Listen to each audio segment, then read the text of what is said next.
મુકં કરોતિ વાચાલં પંગું લંઘયતે ગિરિં યત્કૃપાતમહં વંદે પરમાનંદમાધવં નિજાશ્રિતાનાં સકલાર્તિહંતા સધર્મભક્તિરવિનમ્બિદાતા દાતા સુખાનાં મનસેપ્સિતાનાં તનોતુ કૃષ્ણો અખિલમંગલમ. બોલો સહજાનંદ સ્વામી મહારાજ, હરિકૃષ્ણ મહારાજ, ગોપીનાથજી મહારાજ, ગોલોક વિહારી દેવની જય. આજે મુંબઈ શહેરને આંગણે સત્ય સિદ્ધાંત સમિતિની એક સભાનું આપણે આયોજન કર્યું. આ સભાને વિશે ઉપસ્થિત સર્વે હરિભક્તો, ભાઈઓ તથા બહેનોને ઘણા ભાવથી અમારા જય સ્વામિનારાયણ. વાલા ભક્તો, સત્ય સિદ્ધાંત સમિતિ એ આપણા સંપ્રદાયનું એક જે 6ઠ્ઠું અંગ હરિભક્તો છે તેના દ્વારા ચલાવવામાં આવે છે. અને આપણું જે ષડાંગી સંપ્રદાય છે, એક તો દેવ છે, મંદિર છે, શાસ્ત્રો છે, આચાર્ય છે, સંત છે અને હરિભક્તો છે. આ અંગનું આપણું એક આ બંધારણ છે, એક આપણું આ ષડાંગી સંપ્રદાય છે. એનું એક મુખ્ય અંગ એ આપણો હરિભક્તો છે. એ હરિભક્તો દ્વારા સત્ય સિદ્ધાંત સમિતિની રચના કરવામાં આવી છે. આ સમિતિનો મુખ્ય હેતુ એ છે કે અત્યારે આપણો મૂળ સંપ્રદાય જે પરિસ્થિતિમાંથી પસાર થઈ રહ્યો છે એને વિશે આપ સૌ સુજ્ઞ છો, આપ સૌ બધું જાણો છો કે કઈ પરિસ્થિતિમાં, કઈ દિશામાં, કઈ દશામાં આપણો મૂળ સંપ્રદાય જઈ રહ્યો છે તે આપણે સૌ સારી પેઠે જાણીએ છીએ. અને એનું મુખ્ય કારણ કોણ છે એ પણ આપણે જાણીએ છીએ. તો આ પરિસ્થિતિમાંથી, આ સમસ્યામાંથી, આ વિવાદમાંથી આપણા મૂળ સંપ્રદાયને કેમ સુરક્ષિત રાખવો, એને કેમ શુદ્ધિકરણ કરવું, એના માટે આપણા હરિભક્તોનું શું કર્તવ્ય છે, શું ફરજ છે, આપણે શું એના માટે કરી શકીએ, એનું એક મનોમંથન કરવા માટે અને હરિભક્તો ખાસ આ જે અંગનો આપણો સંપ્રદાય છે એમાં મુખ્ય પોષણ કરતા કોઈ જો અંગ હોય તો એ હરિભક્તોનું છે. અને હરિભક્તો દ્વારા આ બીજા 5 અંગોનું પોષણ થાય છે. ત્યારે એ હરિભક્તોનું જે સ્થાન છે એનો સક્રિય થાય, એ જવાબદારીપૂર્વક કામ કરતા થાય અને મૂળ સંપ્રદાય એ મૂળ સ્થિતિમાં આવી જાય. પૂર્વવત જે સંપ્રદાય હતો, જેની ગરિમા હતી, જેનું ગૌરવ હતું, જેનું નામ પડતા લોકોને અહોભાવ થતો, એ સંપ્રદાય પ્રત્યે સૌને ફરી વખત નિષ્ઠા થાય અને સૌ એને આદરથી, અહોભાવથી જોતા થાય. અને જે અહોભાવમાં, જે ગરિમામાં જે કાંઈ ઉણપ આવી છે, ખોટ વર્તાની છે, એને માટે જે કોઈ અનિષ્ટ તત્વો કામ કરી રહ્યા છે એને માટે આપણે અવાજ ઉઠાવીએ, આપણે સંગઠિત થઈએ, આપણે સક્રિય થઈએ. એને માટે આ મૂળ સંપ્રદાયની સુરક્ષા માટે અને શુદ્ધિકરણ માટે આ સત્ય સિદ્ધાંત સમિતિની રચના કરવામાં આવી છે. અને એમાં દરેક શહેરના, દરેક ગામના, દરેક હરિભક્તો જો આપણે તન મન ધનથી જો આપણે સહકાર આપીશું તો આપણા સંખ્યાબળથી આજે આપણું આંદોલન છે અને આપણે એક જન આંદોલન બનાવવું પડશે.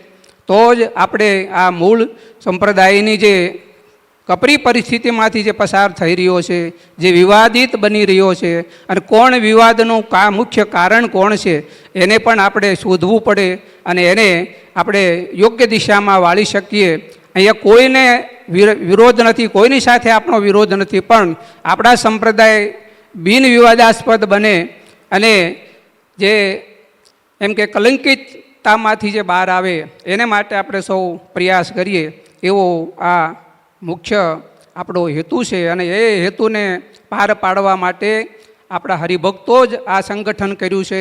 અને હરિભક્તોનો જે દી ટેકો મળશે, હરિભક્તો જે દી સહકાર આપશે, તે દી આપણે આગળ ઉપર વિશેષ કામ કરી શકીશું એવી ઉમ્મીદ અને એવી આશાથી આપણે આમાં સૌ જોડાઈએ છીએ. અને શ્રીજી મહારાજના વખતમાં સૌ મુખે મહારાજ પોતે વચનામૃતની અંદર જણાવે છે. પ્રથમનું 18મું વચનામૃત મહારાજ કહે છે કે ગમે તેવો કુપાત્ર જીવ હોય, બરાબર સાંભળજો, મહારાજના વચનો છે આ. ગમે તેવો કુપાત્ર જીવ હોય તો એને વર્તમાન ધરાવીને સત્સંગમાં લેવો, પણ સત્સંગમાં આવ્યા પછી જો કુપાત્રપણું રાખે તો એ બાઈ હોય કે ભાઈ હોય એને બહાર કાઢી મૂકવું. આ ક્યારે બોલ્યા છે મહારાજે? 18મા વચનામૃત મહારાજ બોલ્યા છે. આ 18મું વચનામૃત મહારાજ બોલ્યા છે એમાં 3-4 બાબતો ઉપર મુખ્ય ભાર મૂક્યો છે. એક તો આહાર શુદ્ધિ, એક સંગત શુદ્ધિ, આપણી ઇન્દ્રિયોની વિષયોની શુદ્ધિ, અને છેલ્લે મહારાજે સિદ્ધાંતની શુદ્ધિ માટે આ મહારાજ બોલ્યા છે. કોને માટે? કે સિદ્ધાંત શુદ્ધ થાય. શું સિદ્ધાંત શુદ્ધ થાય? તો જે બગાડ છે એને કાઢો. એ ગમે તે હોય, મહારાજ બહુ ચોખ્ખું કીધું, કુપાત્રપણું ભલે હોય પણ સત્સંગમાં આવ્યા પછી જો કુપાત્રપણું રાખે તો એ ગમે તે હોય અને બહાર કાઢી મૂકો, અને જો ન બહાર કાઢે તો જાજો બિગાડ થાય. આ મહારાજના વચનો છે. અને એને સમજાવવા માટે મહારાજે પોતે દૃષ્ટાંત આપ્યું કે જેમ આંગળીએ કીડિયારોનો રોગ થયો હોય, આંગળીએ સર્પને કરડી હોય, તો એટલો ભાગ જો કાપી નાખવામાં ન આવે તો પંડે કુશળતા ન રહે. માટે આ વચનો મહારાજના છે અને આપણે શિરોધાર્ય કરીને આપણે કંઈક કરવું પડશે. પણ આજ તકલીફ મોટી એ છે કે આપણે હરિભક્તો જેને કારણે આખા સત્સંગના બધા અંગોનું પોષણ થાય છે, જે હરિભક્તો આખા સંપ્રદાયને આપણા સત્સંગને સક્ષમ બનાવી રહ્યા છે, એ જ આ નિષ્ક્રિયતાને કારણે, પોતાની આળસને કારણે જે કાંઈ આ બધું થઈ રહ્યું છે એના પાયામાં જો કોઈ હોય ને તો આપણે હરિભક્તો છે. હું તો તમને ચોખ્ખું કહું છું, આ હરિભક્તોને કારણે આ બધું થઈ રહ્યું છે. હરિભક્તો જાગતા નથી. આપણે શું કરીએ? આપણે તો ભજન કરીએ, આપણાથી શું થાય? અને આને માટે પણ મહારાજે એના આગલા વચનામૃતમાં મહારાજે વાત કરી કે આવી હિંમત વગરની જે વાત કરે ને એ હરિભક્ત, એ સત્સંગમાં કુસંગ છે. એની પહેલાંનું વચનામૃત 18ના પહેલાંના આગલા દિવસે મહારાજ બોલ્યા કે જે આવી હિંમત વગરની વાત કરે, મોડી વાત કરે ને એ સત્સંગમાં કુસંગ છે. અને એને મહારાજે શું કીધું? એ નપુસંગ કીધો એને. બોલો, આ મહારાજના વચનો છે. આ વચનો આપણે કાને ધરતા નથી, શાસ્ત્રોનો અભ્યાસ આપણે કરતા નથી, અને કદાચ અભ્યાસ કરીએ છીએ તો એ પ્રમાણે આપણે વર્તતા નથી. અને દિન પ્રતિદિન જે મોક્ષમૂલક સંપ્રદાય છે એ આજે વિવાદાસ્પદનું જે સમય એક દિવસ એવો હતો કે તમે તિલક સાંડલો કરીને જો બહાર નીકળો તો તમે લોકો અહોભાવથી જોતા. આજે એ જ સંપ્રદાયના ટીલા ટીકા આપણે કરીને નીકળીએ છીએ તો માણસો આપણે દાંત કાઢે છે આપણા. તો એની પાછળનું કારણ આપણે વાલા હરિભક્તો આપણે છીએ. માટે સૌએ શિક્ષાપત્રી જે મહારાજે આપી છે એ શિક્ષાપત્રી જો આજે પાલન થતું હોત ને તો કોઈ વાંધો નહોતો. બીજા શાસ્ત્રો કદાચ વાંચીએ તો ન વાંચીએ તો બહુ સારી વાત છે, પણ કદાચ ન વાંચીએ તો શિક્ષાપત્રી વાંચીએ અને શિક્ષાપત્રીમાં મહારાજે આદેશો જે કર્યા છે એને આપણે ફોલો કરીએ તો પણ મોટું પરિણામ આપણે આવી શકશે. શિક્ષાપત્રીની અંદર વાલા ભક્તો 2-3 પ્રકારની મુખ્ય આજ્ઞાઓ છે. કઈ? તો એક તો વ્યક્તિલક્ષી છે. વ્યક્તિલક્ષી એટલે શું? કે વ્યક્તિ પોતે જો ન પોતા પાળે તો એને એ પોતાની વ્યક્તિને નુકસાન કરતા છે, સંપ્રદાય નુકસાન કરતા નથી. માનો કે ચોરી ન કરવી, હિંસા ન કરવી, માંસ ન ખાવો, આત્મઘાત ન કરવો, કંઠી પહેરવી, તિલક સાંડલો કરવો, સ્નાન કરવું, પૂજા કરવી, પાઠ કરવા, ગાળવું, ચાળવું, આ બધી જે આજ્ઞાઓ છે, કેટલીક આજ્ઞાઓ કેવી છે? તો કે વ્યક્તિલક્ષી છે. એ વ્યક્તિ પોતે નહીં પાળે તો એ વ્યક્તિને નુકસાન થાય. નુકસાન શું થશે? તો મોક્ષ માર્ગમાંથી ભટકી જશે. એ વ્યક્તિગત નુકસાન થશે. પણ વાલા ભક્તો કેટલીક આજ્ઞાઓ એવી છે કે જે બંધારણીય છે, જે સૈદ્ધાંતિક છે, એ આજ્ઞાઓનો લોભ થશે તો એ સારાએ સંપ્રદાયને નુકસાન થશે. અને સારોએ સંપ્રદાય, આખો સંપ્રદાય વિવાદાસ્પદ બનશે, કલંકિત બનશે. એવી કઈ કઈ આજ્ઞાઓ છે તો એની હું તમને નોંધ આપું કેટલીક આજ્ઞાઓ બંધારણી છે, સૈદ્ધાંતિક છે. માનો કે 29મો શ્લોક છે, એમાં એમ છે, કૃષ્ણ તત અવતારા ચ ધ્યેયા તત પ્રતિમા આપી ન તું જીવાનું દ્રેવાજા ભક્તા બ્રહ્મ વિદોપી છે. એમાં એમ કીધું છે કે શ્રી કૃષ્ણ ભગવાન અને શ્રી કૃષ્ણ ભગવાનના અવતારોનું જે શાસ્ત્રમાં ખંડન કર્યું હોય એવા તે શાસ્ત્રો ન મારવા અને ન સાંભળવા. આજે સનાતન વિશે જે આખી ખાઈ ઊભી થઈ છે એનું મુખ્ય પરિણામ આ બધા જે આપણા આદેશો મહારાજ આપ્યા છે એને આપણે પાળતા નથી, એને આપણે ફોલો કરતા નથી, માટે આવી પરિસ્થિતિ ઊભી થઈ છે.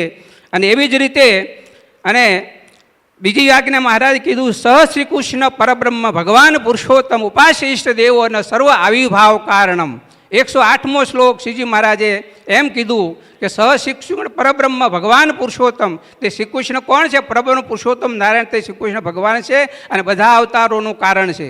આ આજ્ઞા પણ આપણે લોપ થતી નથી. એટલે આજે આ મીડિયાના જમાનાની અંદર કોઈ પણ કાંઈ પણ બોલે, આપણા ઈષ્ટદેવ આપણા ભગવાન આપણા માટે સર્વે સર્વા છે, પણ એનું કારણ એવું નથી કે બીજા દેવી દેવતાને આપણે હીન સમજીએ, એને નીચા ઉતારીને આપણે કોઈની લીટી ભૂસીને આપણી લીટી કોઈ મોટી ન કરાય. આ બધાને ખબર પડે અને એ આદેશો શ્રીજી મહારાજ કરીને ગયા છે, છતાં આપણે એને અનદેખા કરીએ છીએ, ત્યારે આ તકલીફ થાય છે. કૃષ્ણ તથા અવતાર આશા ધ્યેયા તત્ પ્રતિમા આપી નતું જીવા. મોટો બ્રહ્મવેતા હોય તો પણ એનું ધ્યાન ન કરવું. જો આ પણ શિક્ષાપતિ આજ્ઞા છે, આ બધી બંધારણીય આજ્ઞાઓ છે. આ આજ્ઞાઓનો જ્યારે લોભ થાય છે ત્યારે સ્વામિનારાયણ સંપ્રદાય ઉપર એ આખા સંપ્રદાયને બોલનારાને કંઈ વાંધો નથી આવતો. એ ત્યાં છુપાઈ જશે, ત્યાં વયો જશે ગમે એને ત્યાં 400 મહિના, પણ એના માઠા પરિણામો આખા સંપ્રદાયને ભોગવવા પડે છે. આવી કેટલી ઉપાધિઓ આ એક શાસ્ત્ર લોપવાને કારણે આપણે થઈ છે. તો એમાંથી આપણે બહાર આપીએ અને બીજી બંધારણીય આજ્ઞાઓ જે આ સંપ્રદાય જે આચાર્ય જે વડા છે એને કરી છે. આચાર્ય એવ દત્તમ, આચાર્ય એવ દત્તમ, આચાર્ય એવ દત્તમ. આચાર્ય મહારાજે પ્રતિષ્ઠા કર્યો જે સ્વરૂપને, આચાર્ય મહારાજને દીક્ષા આપી હોય એ જ સાધુ છે ને એ જ શાસ્ત્ર છે. એ આજ્ઞાનો પણ ભંગ થાય છે. એટલા માટે બંધારણીય આજ્ઞાઓ જે આ બધી છે એને કારણે આપણે આ બધી તકલીફ ઊભી થઈ છે. અને 128મા શ્લોકમાં કીધું છે, મદાસીતાનામ સર્વેશામ ધર્મ રક્ષણ હેતવે. મેં મારા આશ્રિતોના ધર્મની રક્ષા કરવા માટે મેં આ બધા આદેશો બહાર પાડ્યા છે, એને આ તમે આચરણ કરજો, જેથી કરીને તમે આ લોકમાં અને પરલોકમાં તમે સુખી રહેશો. તો આવી જે આજ્ઞાઓ શ્રીજી મહારાજે શિક્ષાપત્રીમાં આપણને કરી છે, આ બંધારણીય આજ્ઞાઓ છે અને એને કારણે આ આપણા સંપ્રદાયનો જે વિવાદનું કારણ બને છે. એ આજ્ઞાઓનો લોભ થાય છે એટલે જ કોપ થાય છે. અને મુખ્ય કારણ આપણા હરિભક્તો છે. 17મા અવસ્થા ફરી ઉપર આવું એમ કીધું છે કે ઘણા એમ કહે છે કે આ ભગવાનના જે વચનો છે, આ ભગવાનના જે વર્તમાન ધર્મ છે, યથાર્થ કોણ પાળી શકે? એટલે આવી નબળી વાત કરે. યથાર્થ કોણ પાળી શકે? જેટલા પાળાય એટલા પાળીએ, બાકી ભગવાન દયાળુ છે, અધમ ઉદાહરણ છે, એ આપણો ઉદ્ધાર કરશે.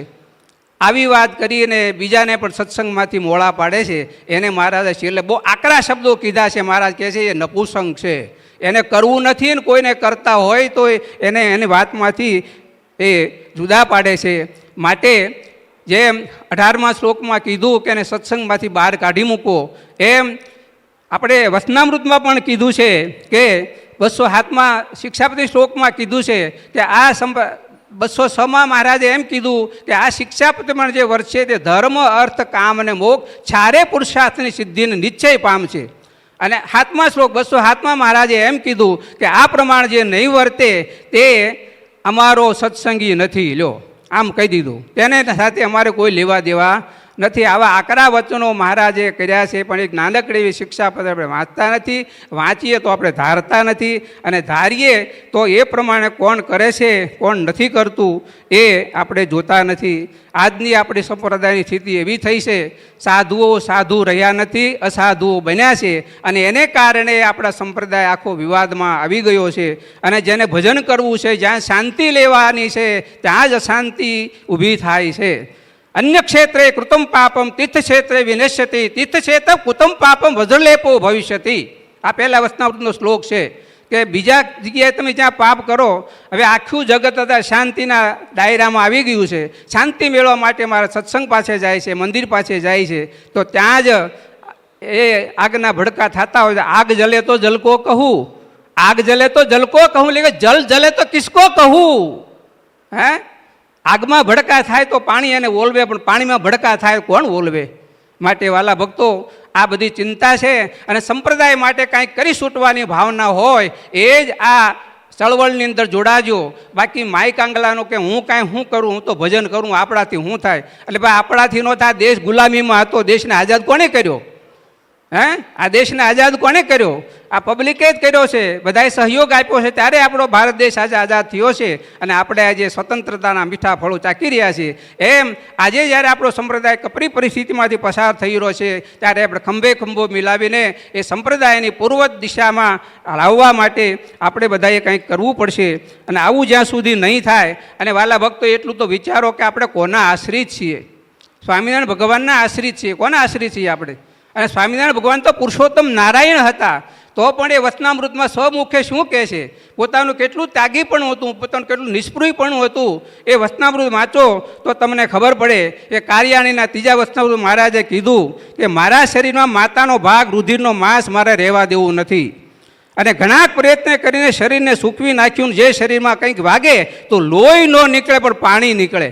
આવું આકરું તપ કોણે કર્યું છે? શ્રીજી મહારાજે કે એના આપણે વારસદારો છીએ, એના આપણે આશ્રિતો છીએ, છતાં આપણે એમ કે અમે શું કરીએ, અમારાથી શું થાય? લ્યો, આમ કરીને હિંમત વગરની વાત કરીશું. અને 73માં પ્રથમના 73માં વચનામૃત મહારાજે કીધું, અમે નાના હતા ત્યારે સાંભળ્યું હતું જો કે વીર્ય તો પરસેવા વાટે પણ નીકળી જાય. તો પછી અમે વીર્યને ઉધ્વ રાખવા માટે, ઉપર રાખવા માટે 2 પ્રકારની જળબસ્તી શીખ્યા, કુંજર ક્રિયા શીખ્યા, કામ જીતવા સાધુ કેટલાક આસન જીત્યા, અને રાતે ગોરખ આસન કરીને સૂતા. અને વીર્યપાત ન થાય તે માટે રામાનંદ સ્વામી પાસે આવ્યા. ત્યારે પરસેવો વાળ્યા સારું આવળના પાટા બાંધ્યા તો પણ પરસેવો વળ્યો નહીં. આવી કામ વાસના જીતવા કઠિન છે, તો પણ અમે આ કામ વાસનાને જીતી. એને ક્યાં જીતવાની જરૂર હતી ભાઈ?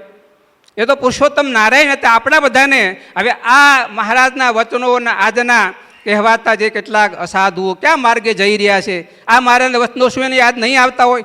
આ વાંચે છે, આની કથા કરનારા એને અનુસરતા નથી. તો આપણે બધાને બોધ આપે છે, પણ એ પોતે આ વાત કાંઈ અનુસરતા નથી. અને મહારાજે તો બહુ આકરા શબ્દો કીધા છે. એ ગરડા મધ્યનું 47 વચનામૃત વાંચો તો એમાં કીધું છે કે ખાવા પીવાની લાલ છે, લુગડાની લાલ છે, મનગમતા પદાર્થની લાલ છે. કોઈ મોટા સાધુ ભેગો રહેતો હોય તો એને સાધુ જ ન જાણવો. લો, હું કહું તો ખોટું લાગે, મહારાજ કહેશો તો શું કરવું કયો? લ્યો, હા હું કહું છું આગળ. પહેલું ટાઇટલ એને આપ્યું. શું ટાઇટલ આપ્યું? સાધુ જ ન, એટલેથી મારા ક્યાં નથી. બીજું ટાઇટલ આપ્યું લબાડ જાણવો. અને ત્રીજું ટાઇટલ મહારાજે આપ્યું કૂતરા જેવો જાણવો. હવે જેને બોલવું એ મહારાજને કહો, મને કોઈ ન કહેતા. આ મહારાજની વસ્તુ હું તો ખાલી સ્પીકર છું, બોલ્યો છું. હવે આટલું મહારાજ પેથીએ પાડીને તેલ પાડીને, જેમ સ્ત્રીઓ બહેનો માથામાં તેલ પાડે, પેથી પાડીને તેલ નાખે, આવી સ્પષ્ટ વાતો શ્રીજી મહારાજ આપણને કહીને ગયા છે.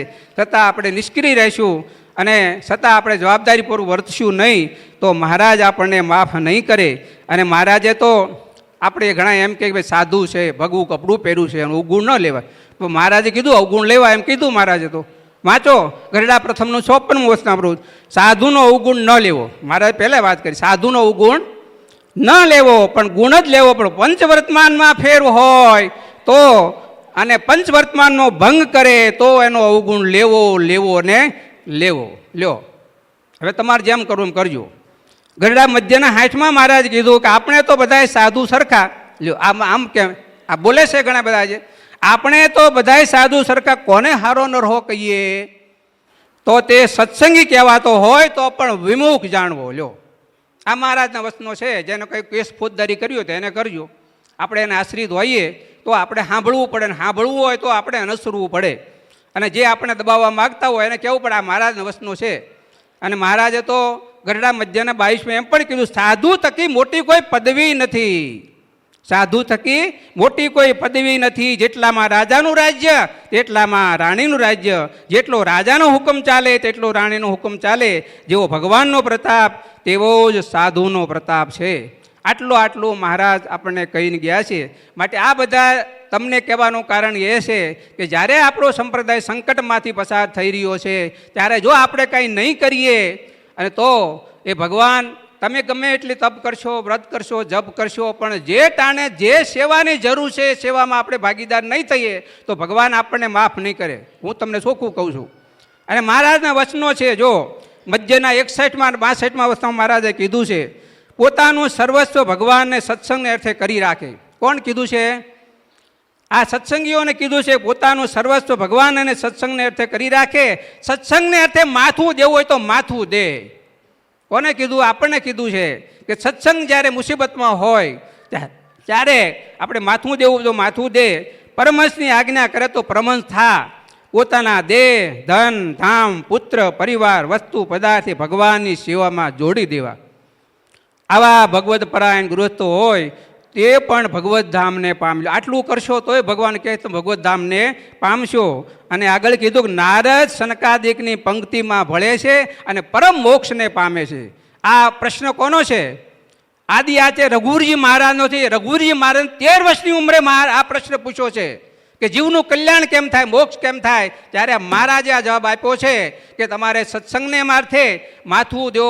તમારે ધન, ધામ, પુત્ર, પરિવાર જે કંઈ તમારી પ્રોપર્ટી છે એ ભગવાનના કામે લગાડી દો, સત્સંગને કામે લગાડી દો. તો આ એ સત્સંગનું કામ લઈને આજે સત્ય સિદ્ધાંત સમિતિ જ્યારે મેદાનમાં આવી છે ત્યારે આપ સૌની ફરજ બને છે કે એમાં આપણે તન, મન, ધનથી જે આપણી પાસે શક્તિ છે એ શક્તિનો વિનિયોગ કરીને આપણે સંપ્રદાયને, આપણે કોઈની સામે વેર નથી, કોઈની સામે વિરોધ નથી, બસ સંપ્રદાયનું હિત કરવું છે. એને માટે ફક્ત આપણે આ વસ્તુ છે.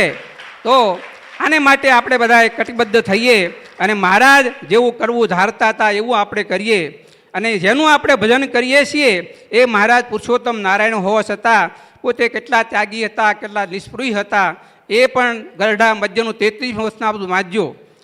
જન્મથી લઈને આજ સુધી કોઈ દિવસ સ્વપ્નમાં કે જગતમાં જાગ્રતમાં દ્રવ્યનો કે શ્રીનો ભૂડો ઘાટ થયો હોય તો આ સમગ્ર પરમહંસના મને સમ છે.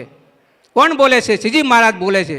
જાગ્રતમાં કે સ્વપ્નમાં અમે શ્રી કે દ્રવ્યનો જો અમને ભૂંડો સંકલ્પ થયો હોય તો આ 500 પરમહંસના અમને સમ છે. અને નિષ્કામી વ્રતના દૃઢતા જોઈને મેં ગઢપુર રહ્યા છીએ. ગઢપુર શું કરવા રહ્યા છે? નિષ્કામી વર્તમાન જોઈને રહ્યા છે. નકેને રાજ્ય દેનારા, રાજ્યની કુંવરી દેનારા એ કુશલ કુરબા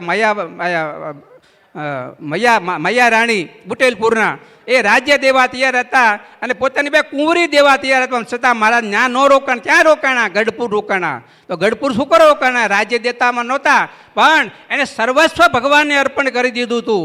આ છે જે છે એ તો અમે, પણ અમે તમારા. મહારાજની જીભ વળે અને એ દાદા ખાચરના આખા પરિવારના એ અંગ વળે ત્યારે મહારાજના રોકાણા છે. અને મહારાજ આગળ એમ કહે છે કે અમે મૂળજી બ્રહ્મચારીને પાસે રાખી હુંકડા રાખીએ છીએ તો એમાં નિષ્કામ ભાવના છે, એટલા માટે અમે એની સેવા કરવી ગમે છે.